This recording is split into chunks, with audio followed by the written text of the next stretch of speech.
Sunshine those days. All right, it's time for Law-Lywood. Yes. Craig Ashton is in the building, so we can talk a little law, Good talk morning. a little Hollywood. Happy New Year. Happy New Year. Happy New Year. Happy New Year. Okay, so you saw the movie Hustlers. Yes, I did. Jennifer Lopez. Right. Highly entertaining.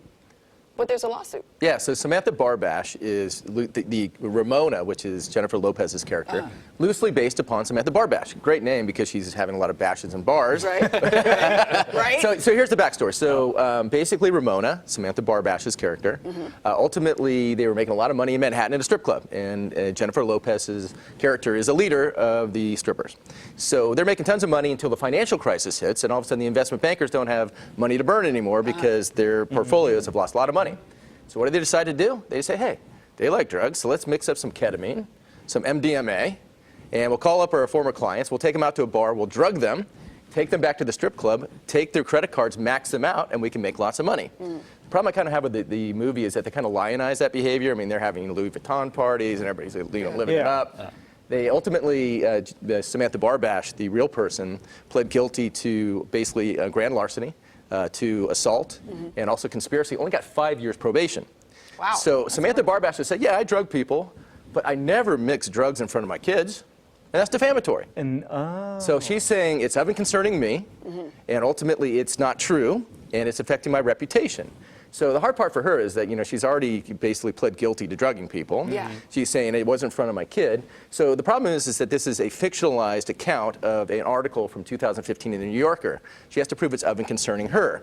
And the defense will be, hey, you know, it's a little bit like you, but we embellished it, so it's not of and concerning you. Plus, she has to prove reckless disregard for the truth. That's New York Times v. Sullivan, because she's a public figure, like you guys are.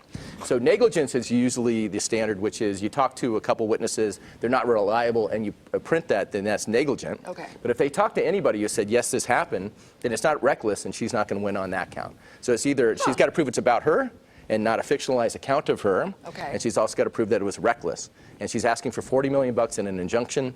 I don't think it's going to go too far, but that's what she's doing. if she were to be successful, then basically couldn't any movie that's inspired by a true story basically then be sued Because for you this? see that line Yeah, they all say the time. this is a fictionalized account, Right. and any resemblance of a real person is a coincidence, right? So that's the idea. I think it would be very difficult. She's not famous like Jennifer Lopez, so if you flip it, you know, like Aaron Andrews or Hulk Hogan, they get all this money because they're famous. Sure. Elon Musk called the guy a pedophile, and he got off because people like him, but she's not famous like Jennifer Lopez. Jennifer Lopez is not being sued personally. It's a production company, but that's what's going on, $40 million in an injunction. Okay, gotcha. Let's go Harvey Weinstein. Harvey's trial is going on right now. 6th day of jury selection. So last time I did a jury trial, it took us 3 hours to impanel a jury, right? But when you got a famous guy like this, with Selma Hayek's going to testify, Charlize Theron, Rosie Perez, Gigi Hadid is now in the jury pool. Wow. And she actually made it. She goes, does anybody know anybody? She goes, yeah, I know Weinstein. I know Selma Hayek. The judge says, can you be impartial? She says, I can. The 6th Amendment allows you in the federal Constitution to have an impartial jury.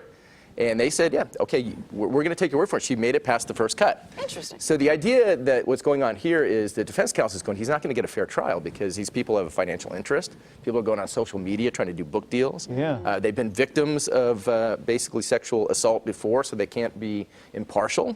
And then you've got people like Charlize Theron and Selma Hayek. If they testify, I mean, their testimony is going to be very well received because people like them. And so what they're saying is that these people were sexually assaulted, so therefore if he did it to them, he did it to this person who's the basically the victim in this case. It's going to be very difficult for Harvey Weinstein to get a fair trial, but the guy gets what he gets. And then he's also been charged in Los Angeles, so if he doesn't get convicted in Manhattan, he's going to go on trial in L.A. And it starts all So over again. he's toast. Oh, boy. Oh, By the way, so much. a jury of my peers would be supermodels. And this jury says those polka dots are fabulous. So, or Leonardo DiCaprio, maybe Brad Pitt, you know, that type of stuff. Clooney, yeah. Yeah, right. Tony the Thanks, Tiger. Greg. So funny. Good stuff. All right. Thanks, Greg. Appreciate